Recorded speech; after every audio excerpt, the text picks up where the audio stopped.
जय माता दी दोस्तों, भक्ति युग में आप सभी का बहुत बहुत स्वागत है। माता रानी आप पर, आपके पूरी परिवार पर अपनी कृपा बनाई रखें। दोस्तों, आज दिन गुरुवार है और आज कौन सी व्रत है, चलिए जानते हैं। आज मैं आपको इस वीडियो में रंभा तृतीया व्रत के बारे में बताने जा रही हूँ। वीडियो को दोस्तों अंत तक देखें, तभी आपको दी गई सारी जानकारी सही से समझ में आएगी। हिंदू पंचांग के अनुसार प्रत्येक वर्ष ज्येष्ठ माह के शुक्ल पक्ष की तृतीया तिथि को रंभा तृतीया का व्रत रखा जाता है।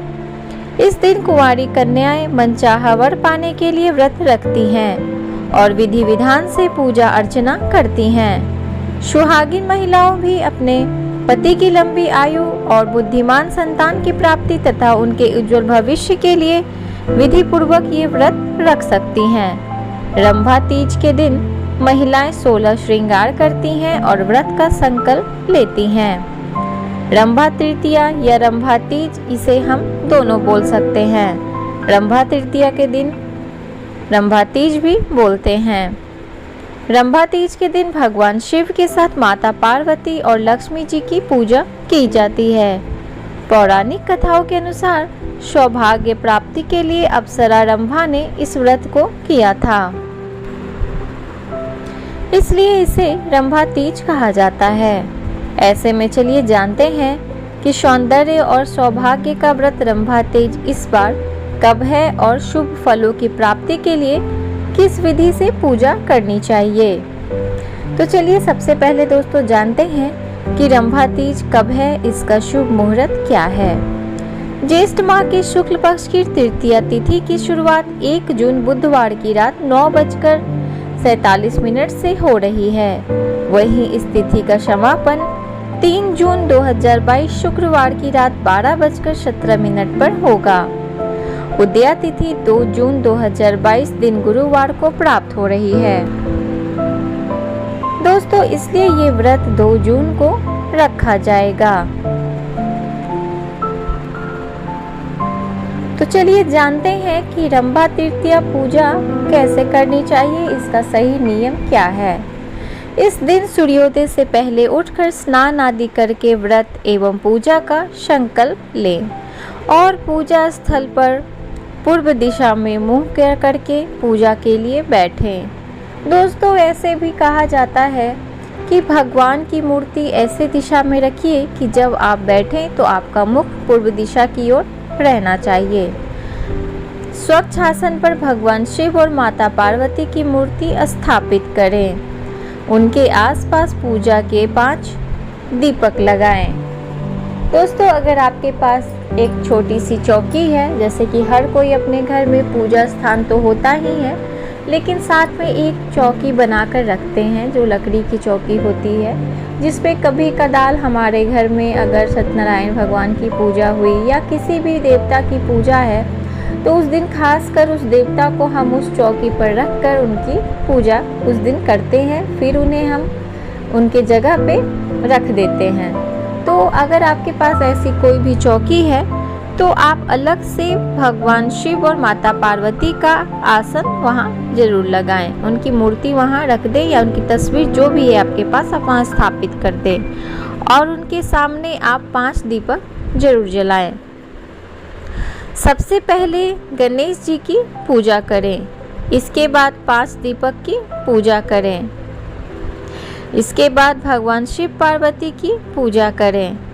पूजा में माँ पार्वती को कुमकुम यानी कि सिंदूर, कुमकुम को दोस्तों सिंदूर वो भी बोला जाता है और माँ है तो माँ का पूजा हमेशा सिंदूर से ही होता है।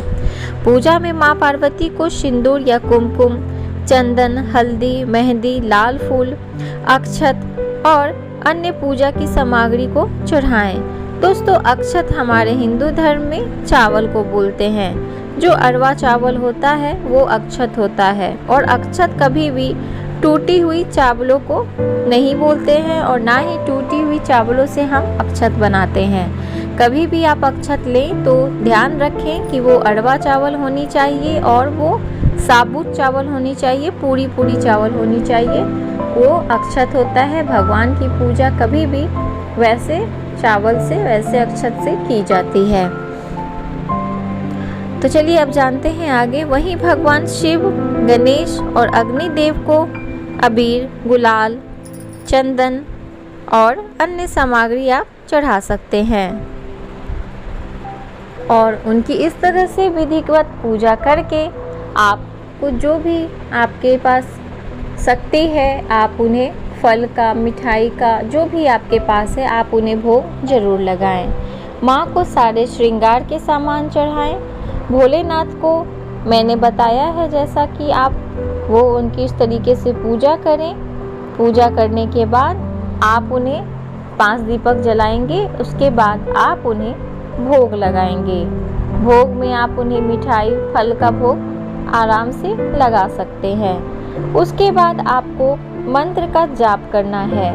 मंत्र इस प्रकार है, ओम रंभे अगच्छ पूर्ण यौवन संस्तुते। मंत्र को मैं फिर से बोल रही हूँ, ओम रंभे अगच्छ पूर्ण यौवन संस्तुते। इस मंत्र का जाप आप अपने अनुसार 11 बार, 21 बार, 108 बार आप अपनी शक्ति अनुसार करें। आप इस मंत्र का जाप अगर 108 बार करते हैं तो बहुत अच्छा है। चलिए जानते हैं कि रंभा तृतीया व्रत का महत्व क्या होता है दोस्तों।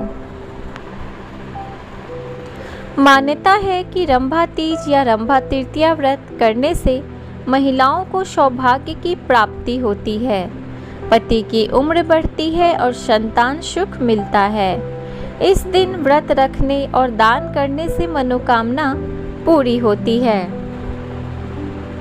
पौराणिक मान्यताओं के अनुसार रंभा एक अप्सरा थी जिनकी उत्पत्ति समुद्र मंथन से हुई थी। रंभा को सौंदर्य का प्रतीक माना जाता है, इसलिए सुंदर यौवन की प्राप्ति के लिए भी ये व्रत किया जाता है। कहा जाता है कि रंभा तीज व्रत करने वाली महिलाएं निरोगी रहती हैं, उनकी उम्र और सुंदरता दोनों बढ़ती है। तो दोस्तों मैंने आज आप सभी से रंभा तृतीया या रंभा तृतीया तीज जो होती है वो कैसे करनी है, कैसे करनी चाहिए, वो मैंने आपको बताया है। ये व्रत कुंवारी कन्याएं भी कर सकती हैं, ये व्रत विवाहित महिलाएं भी करती हैं। आप चाहें तो आप इसे आराम से कर सकती हैं।